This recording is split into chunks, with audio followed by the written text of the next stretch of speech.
Da gusto pertenecer a una iglesia viva, a una iglesia que tiene movimiento, una iglesia que está en acción. Damos gracias al Señor por cada cosa que Él está haciendo en y a través de la vida de esta iglesia. Señor Dios Todopoderoso, gracias por darnos el privilegio de gozar de tu presencia, de tener este maravilloso encuentro contigo como congregación. Queremos pedirte que nos libres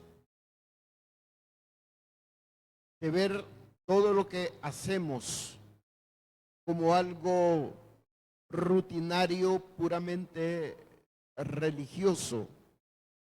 Señor, que todo salga del corazón,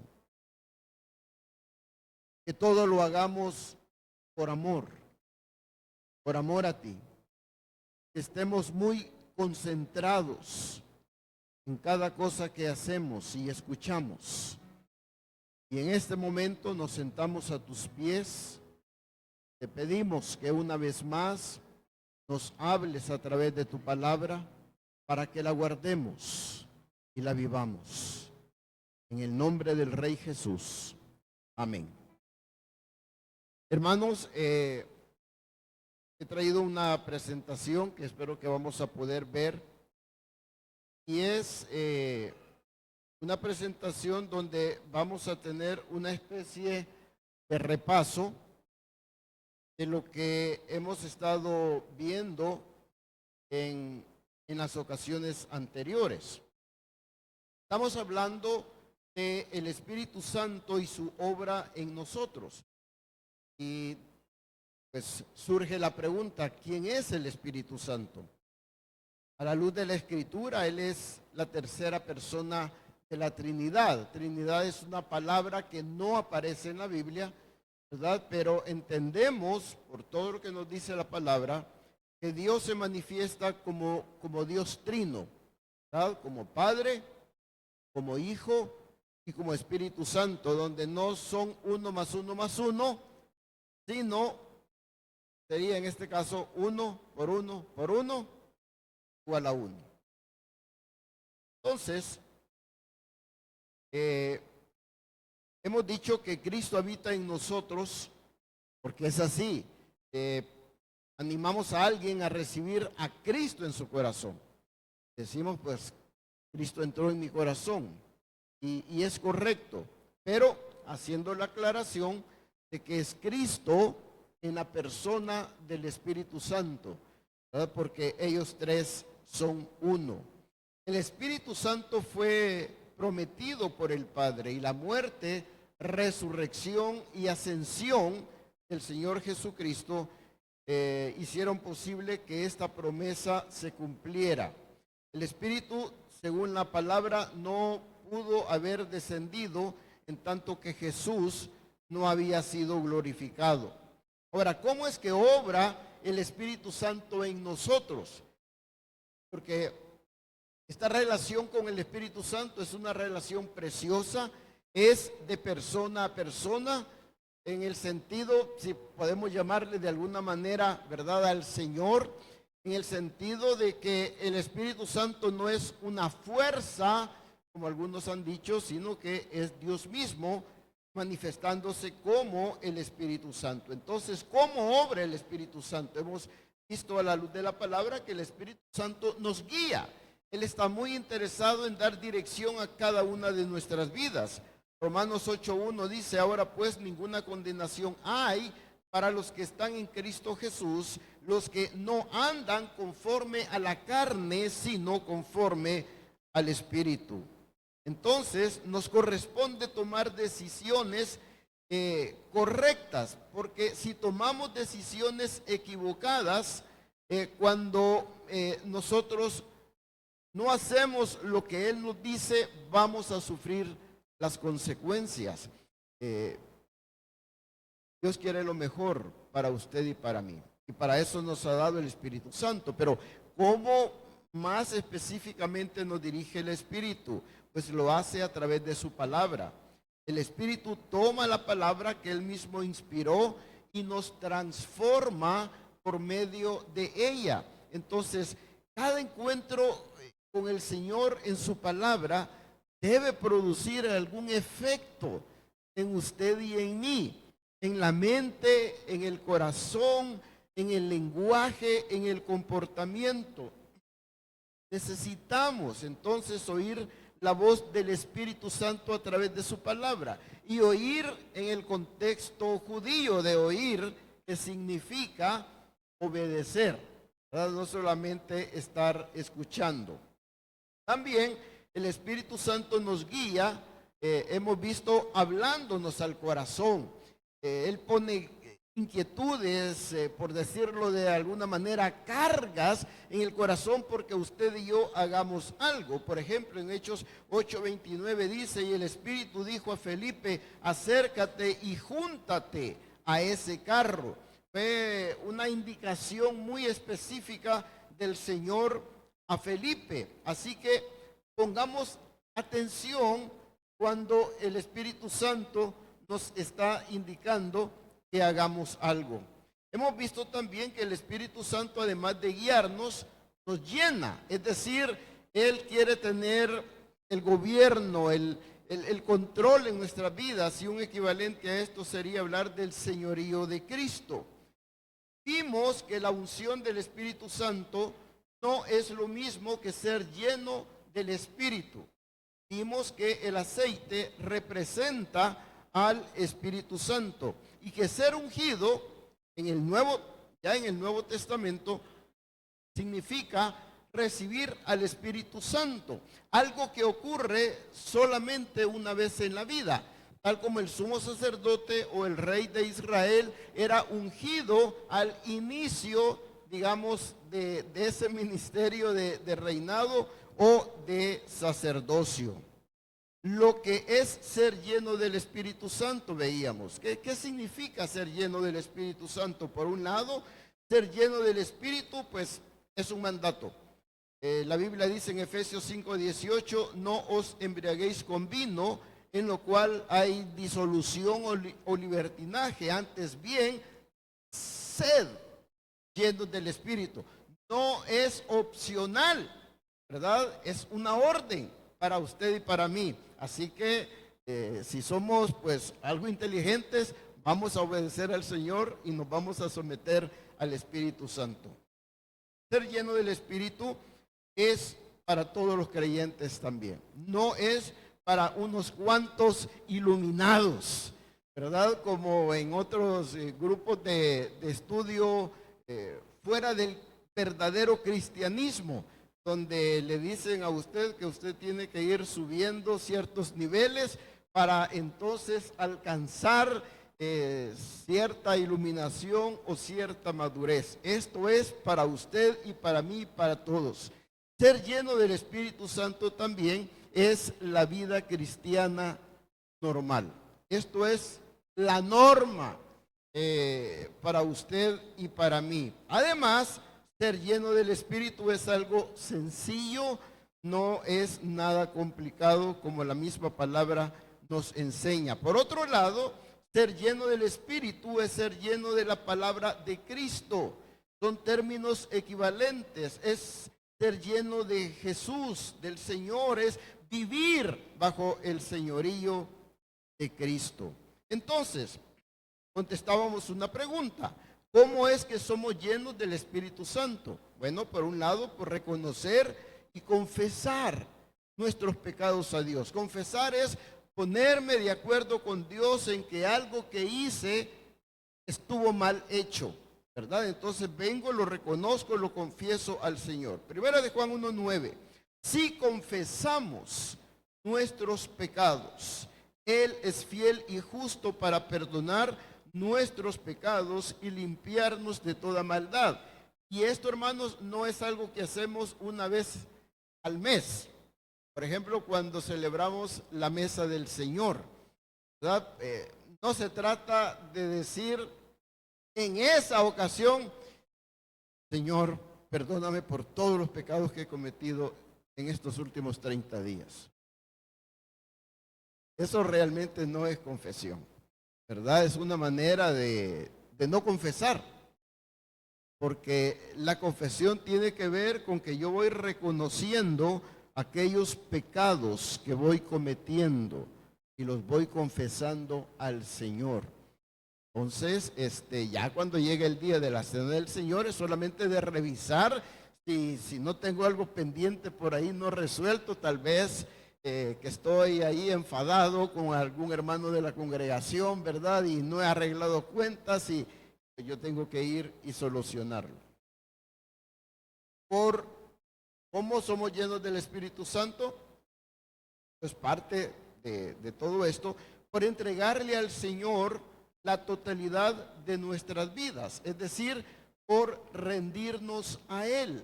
Y luego aceptamos el hecho de que ya somos llenos del Espíritu Santo. No es nada complicado, ¿verdad? El pecado afecta mi comunión con Dios. Entonces, yo confieso, me aparto del pecado, porque no es confesar y seguir, ¿verdad? Es confesar y apartarse.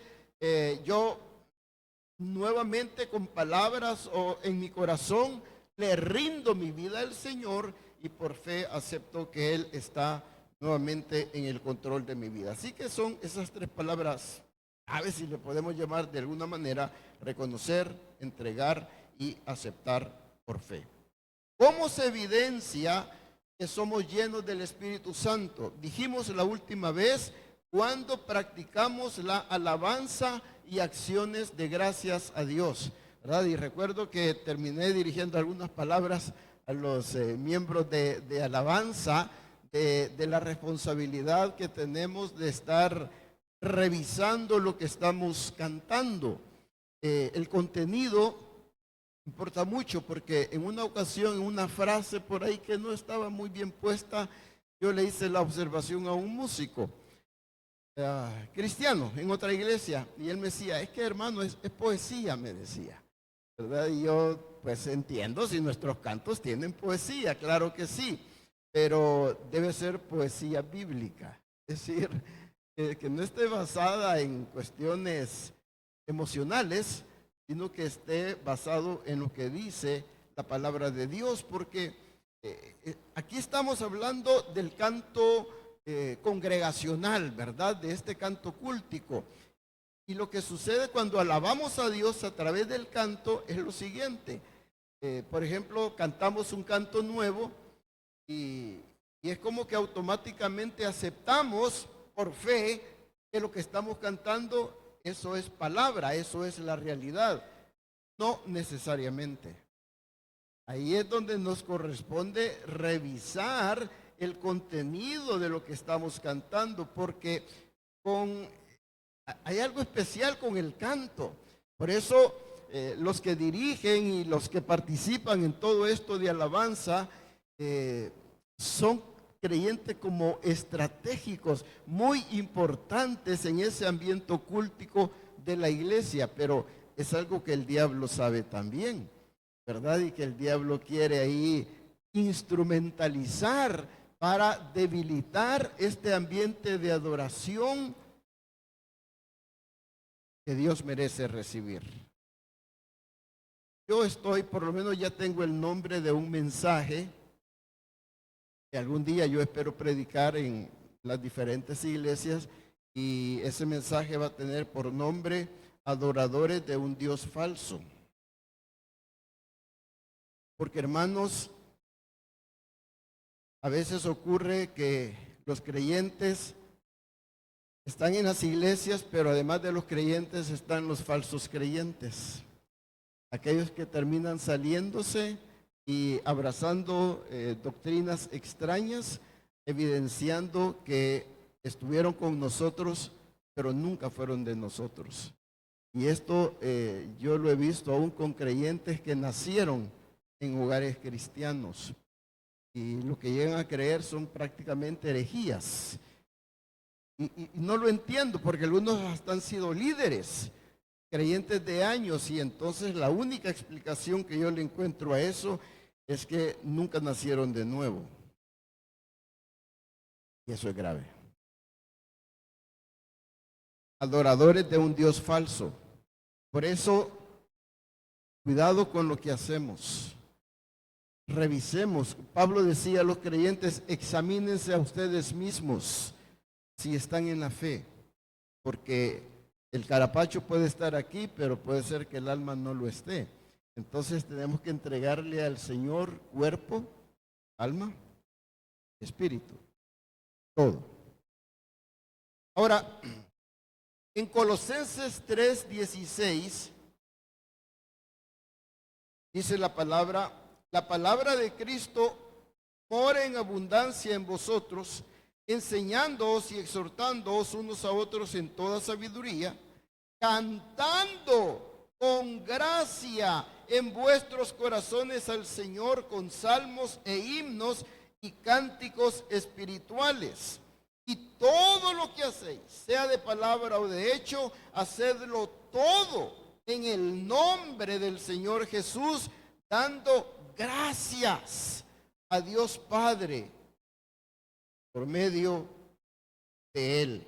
Así que usted y yo tenemos que estar ahí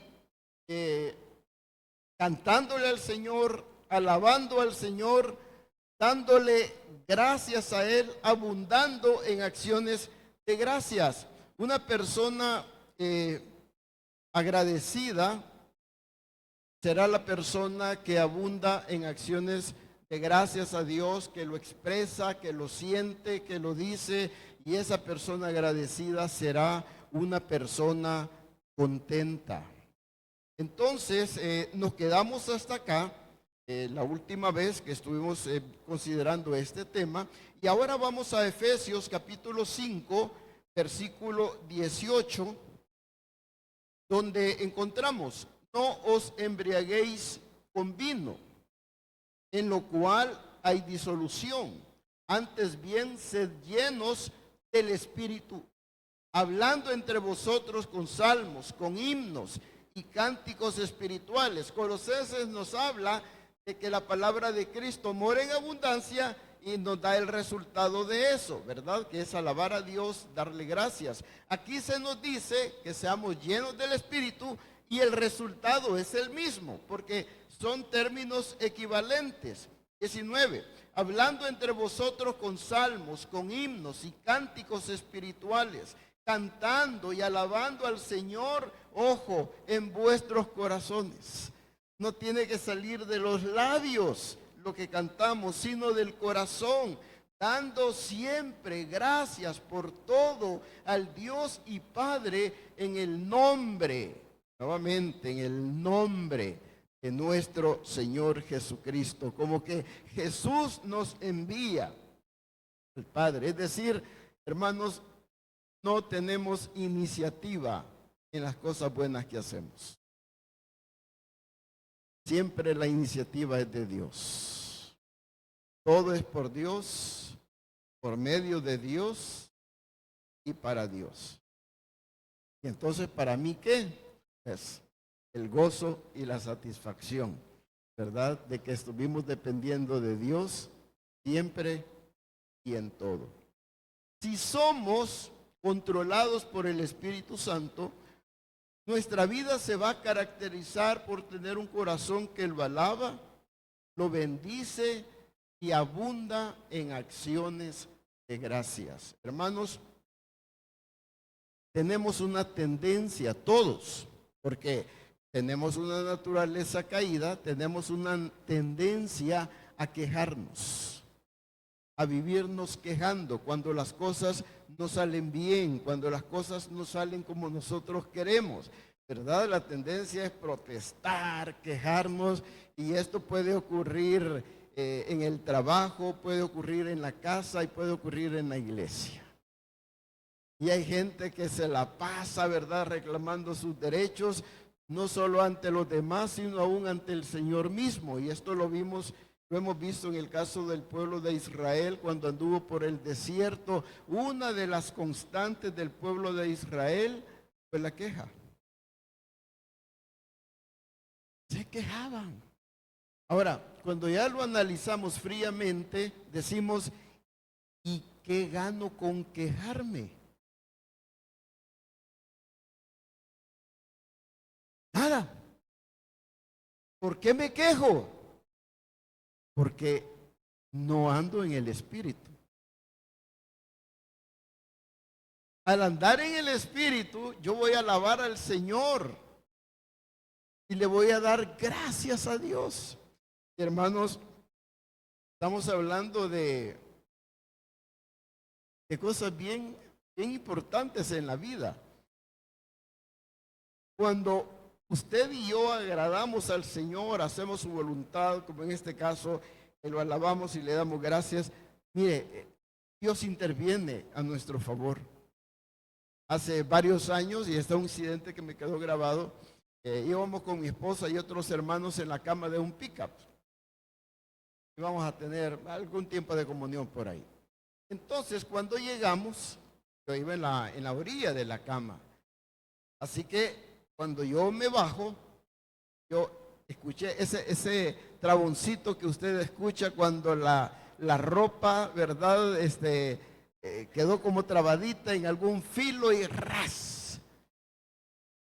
Y era un pantalón que pues yo no quería que se me arruinara. Entonces cuando yo me bajé y escuché eso y los que estaban ahí cerca oyeron también, yo dije, aleluya. Y ya dije a ver la rotura, ¿verdad? El tamaño de la rotura. Nada. No le pasó nada a la tela del pantalón. Y los demás se quedaron asombrados, ¿verdad? Porque todos estábamos seguros que ese pantalón se había rasgado, se había roto. ¿Qué pasó? No sé. Para mí, Dios tuvo misericordia y me protegió la tela del pantalón. Pero quizás fue una prueba, ¿verdad? Porque yo puedo haber dicho, ¡ah! Porque a veces hasta de nosotros mismos nos quejamos, ¿verdad? ¡Ay, qué bruto!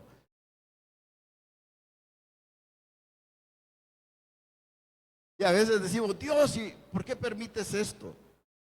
Ante las enfermedades, por ejemplo, propias o de un ser querido, ¿verdad? Dios, ¿por qué permites esto? Y de pronto se muere aquella persona amada. Y Dios, ¿por qué? ¿Por qué los malos viven tanto tiempo? Y nos ponemos a quejarnos. No ganamos, perdemos. Evidenciamos que no actuamos en el espíritu, sino en la carne. Así que hermanos, ahí está la palabra. ¿Me dejo controlar por el espíritu o me dejo controlar por la carne?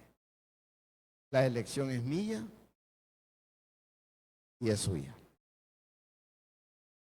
Se evidencia también que somos llenos del Espíritu Santo cuando no satisfacemos los deseos de la carne, que todos los tenemos, ¿verdad? Son los malos deseos o los deseos engañosos, que todos los tenemos, ¿verdad? Todos los días. Pero qué lindo es cuando andamos en el Espíritu, decimos, no, este es un deseo engañoso, este es un deseo tramposo, este es un mal deseo que no le agrada a Dios, porque el pecado en primer lugar es una afrenta a Dios. Entonces, no quiero ofender al Señor, no quiero faltarle al respeto. Deseo, si yo le digo que sí, además de que es un insulto a Dios, me va a perjudicar a mí y va a perjudicar a las demás personas también. Digo pues, andad en el Espíritu, dice Gálatas 5:16, y no satisfagáis los deseos de la carne. Pero veamos cómo hace la relación. Andemos en el Espíritu para no satisfacer los deseos de la carne. Es decir, yo no tengo el poder para vencer los deseos de la carne. Es un error que a veces cometemos porque como creyentes conocemos la Biblia. Conocemos qué es lo bueno y qué es lo malo, y muchas veces con buena intención queremos hacer lo bueno sin darnos cuenta que no estamos dependiendo del Señor, sino de nuestro conocimiento. Y fracasamos.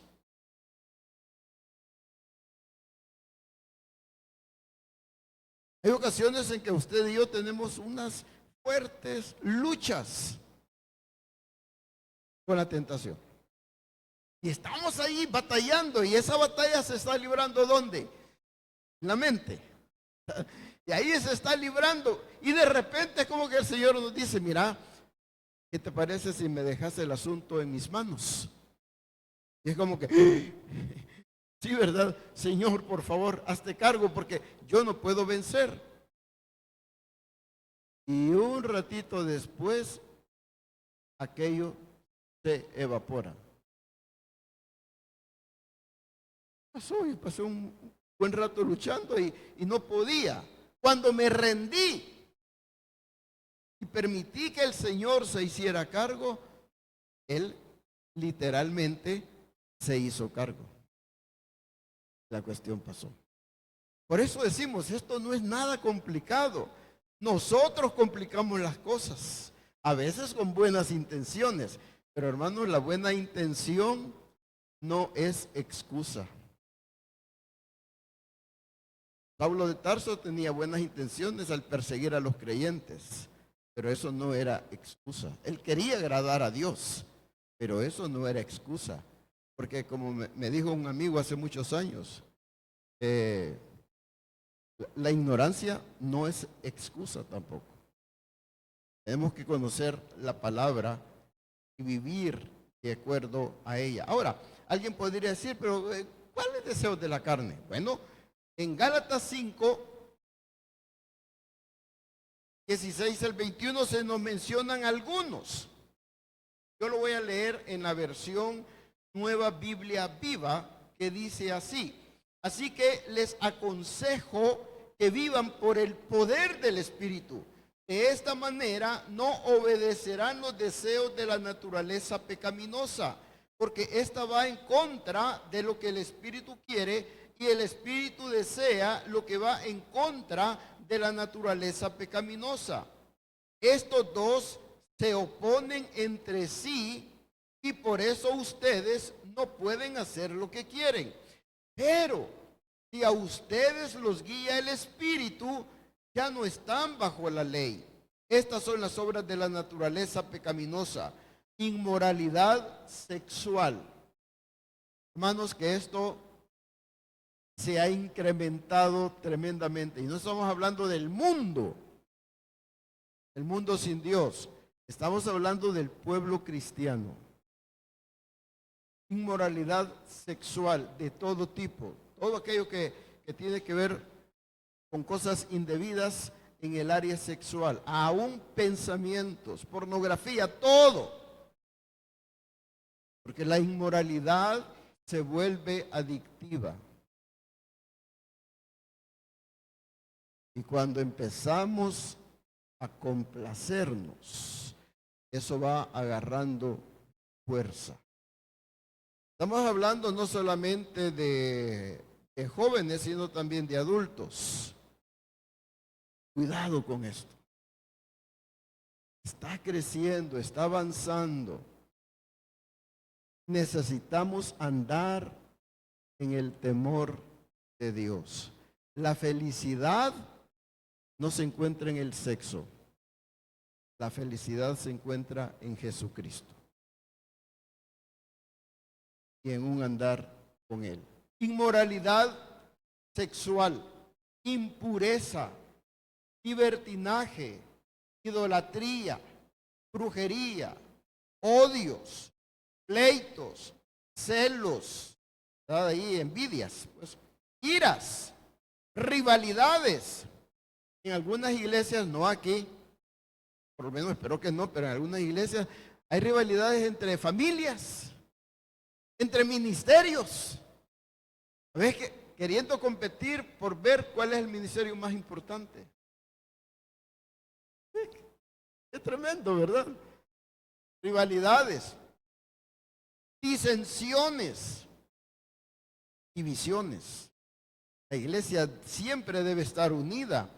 Sectarismos, es decir, herejías, y envidia, borracheras, orgías. Orgías vendría siendo como los excesos, ¿verdad? Por ejemplo, en comer.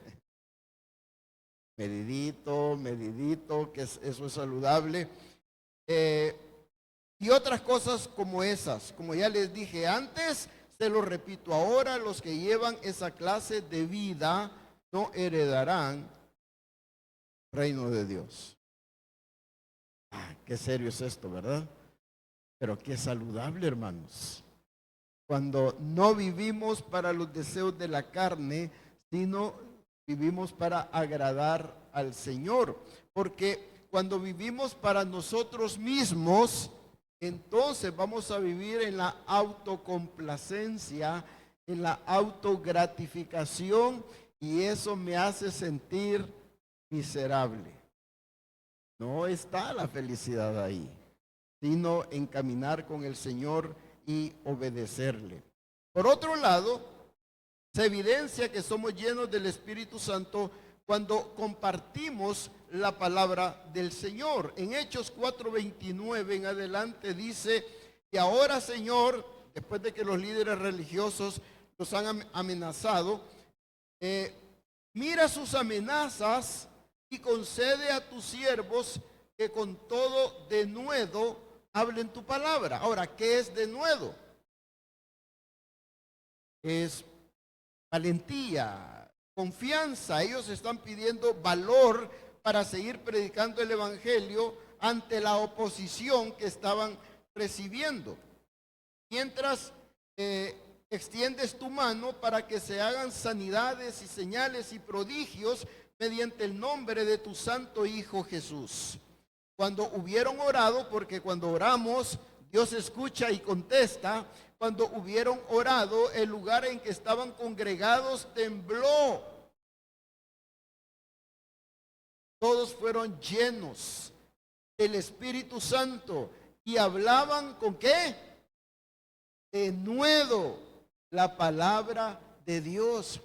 Ahora, las oraciones que encontramos en la Escritura, tenemos mucho que aprender de ellas. Si a mí me hubieran puesto a orar después de que hemos sido amenazados, ¿verdad?, por las ciertas autoridades del lugar, yo creo, una de mis peticiones sería: Señor, protégenos, ¿verdad?, líbranos. Ellos dijeron: Señor, aunque esto siga, danos valentía para no acobardarnos y seguir predicando tu palabra.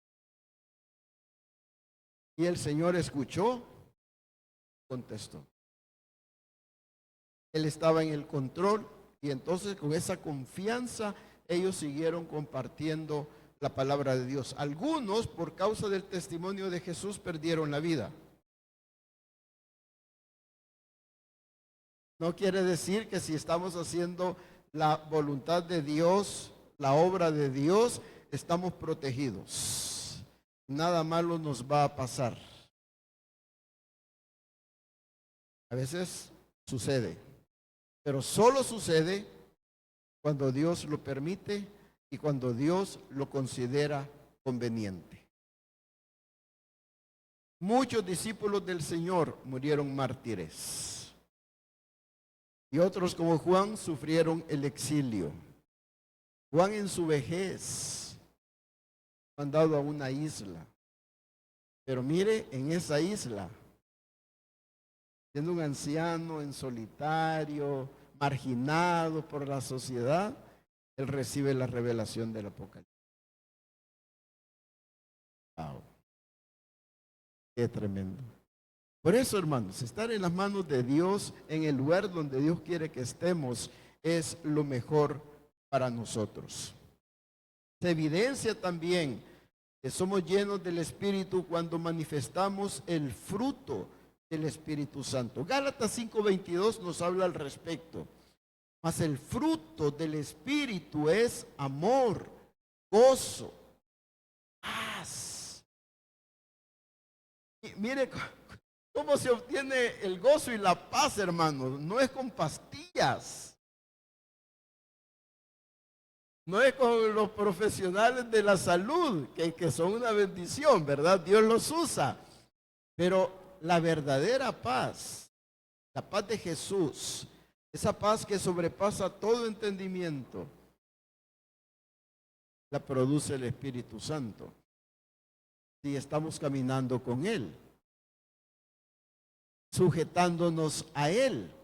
Esto yo no lo puedo disfrutar si estoy viviendo al margen de la voluntad de Dios. Si estoy haciendo lo que yo quiero, satisfaciendo mis deseos engañosos. No voy a tener esto porque el Espíritu Santo no está en el control. No estoy permaneciendo en el Señor. Entonces, hermanos, yo no quiero lo del mundo.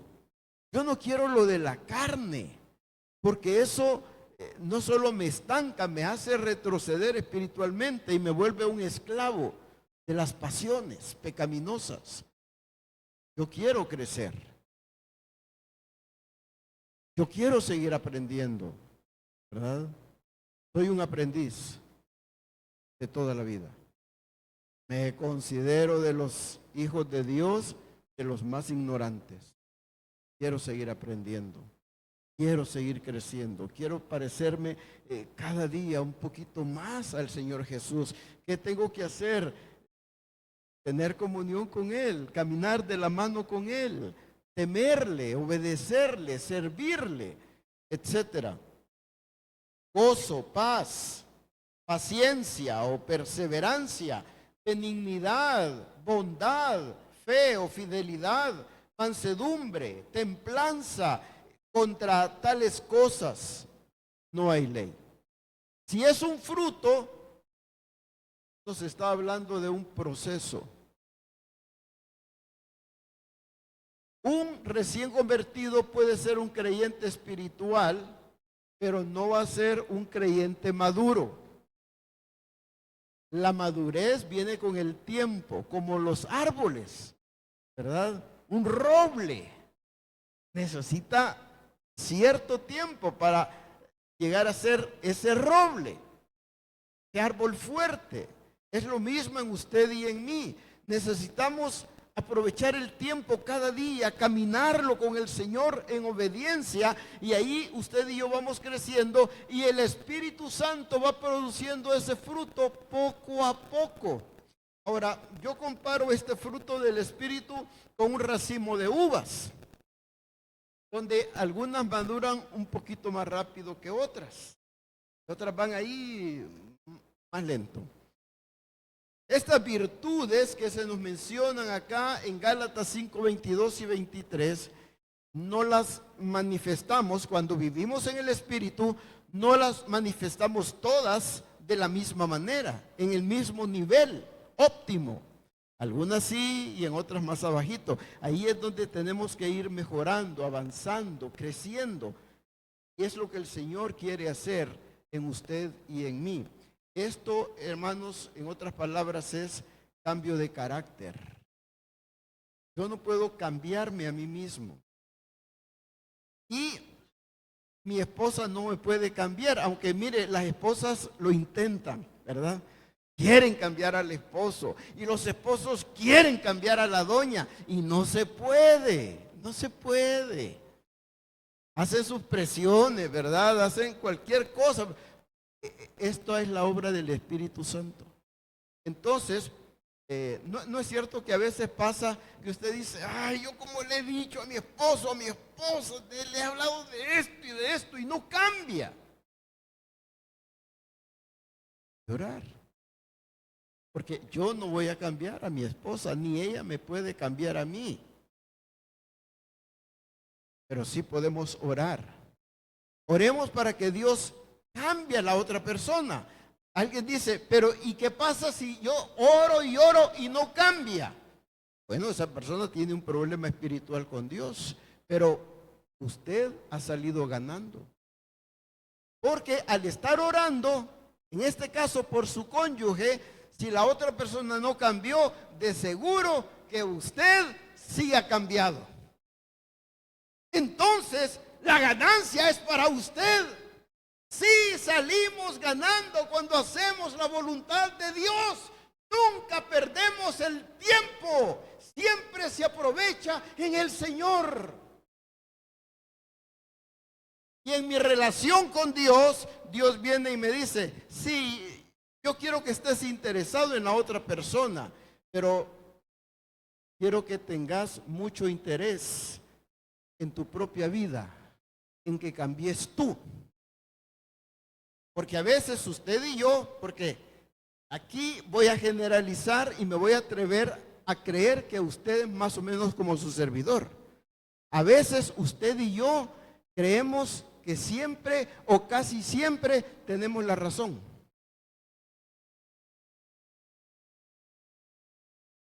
¿Qué tal por ahí, hermanos? ¿Cómo estamos? Yo casi siempre creo que estoy en lo correcto. Yo casi siempre pienso que mi manera de hacer las cosas es la mejor. Y que si alguien piensa lo contrario, esa persona anda mal.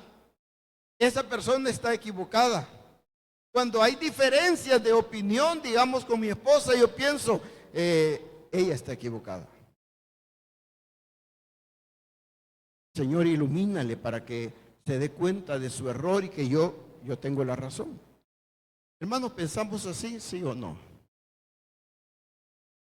Por ahí andamos. Pero viene Dios y me dice, ¿sabes qué?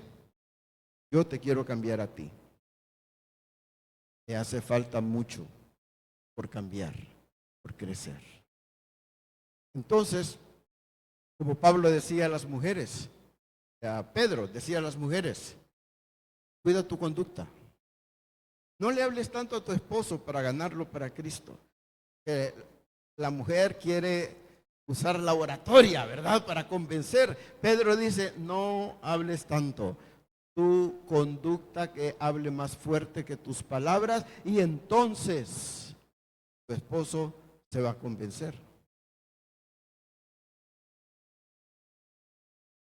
El cambio en ella iba a tocar el corazón de él. Entonces, el cambio en mí, Dios lo quiere usar para afectar saludablemente las vidas de aquellos que están a mi alrededor. Qué hermoso que ese es el interés de Dios. Él quiere cambiarme a mí, pero quiere cambiarle a usted. ¿Qué es lo que necesitamos, hermanos? Dejarnos. ¿Cuál? La palabra mansedumbre que aparece acá, ¿verdad? Nos hace pensar en ese caballo indómito que es domado y se vuelve manso. No es un caballo menso, es un caballo manso. Entonces la idea no es que usted sea menso, ni yo tampoco, pero sí manso. ¿Qué significa esto? Humilde. Entonces el hombre manso, la mujer mansa, es aquella persona con mucha fuerza, con mucha energía, con mucho carácter, pero que es humilde, porque se ha sometido al control del Señor en su vida y Dios le está transformando. Esto es lo que el Señor quiere hacer. Está haciendo y quiere seguir haciendo en cada uno de nosotros. Y nosotros decimos, Señor, por favor, sigue adelante, ¿verdad? ¿Trabajando en dónde? En mi corazón. Y luego trabajando ¿dónde? En el corazón de los demás. Esta mañana, Señor, te decimos gracias por tu gran amor, misericordia y paciencia. ¿Cuánta paciencia me has tenido a mí y a muchos de los presentes? Gracias. Sí, Señor, sigue trabajando en mi vida, en cada uno de nosotros, por favor. Que tú tengas a través del Espíritu el control de nuestras vidas. Y sea evidente en nosotros la llenura del Espíritu Santo. En esa misma actitud de oración, si usted está entre nosotros este día sin saber qué va a pasar con su alma el día que usted muera, el Evangelio significa buenas noticias. Y las buenas noticias de Jesús son de que Él dio su vida para salvarle a usted, a mí y a toda la humanidad. Él murió por nuestros pecados para darnos perdón, lo que no podemos obtener de otra manera, vida eterna. No podemos obtener la vida aparte de Jesús. No es algo que se gana, porque nadie la puede ganar, solamente la podemos recibir a través de Jesucristo. Y Él la ofrece. Si usted este día, ya sea alguien que está acá en este salón o alguien que ha estado pendiente de la transmisión, reconoce su necesidad de Cristo y quiere entregarle su vida a Él y vivir bajo el señorío de Jesús, que es lo máximo, te animamos a que le diga al Señor las siguientes palabras. Señor Jesús, yo reconozco que he pecado contra ti, que merezco la condenación eterna, pero también me doy cuenta que tú me amas y que moriste por mí en la cruz. En este momento, en arrepentimiento, te abro mi corazón y te recibo como el Señor y el Salvador de mi vida. Entra en mi corazón una vez y para siempre. Y gracias, Jesús, bendito por haberlo hecho. Amén. Y amén. Y si alguien, ¿verdad?, tomó esta decisión o tiene interés en tomarla, por favor comuníquese con cualquier miembro de la iglesia, con cualquier líder o pastor, porque estamos para servirles. Hermanos, que el Señor nos siga bendiciendo.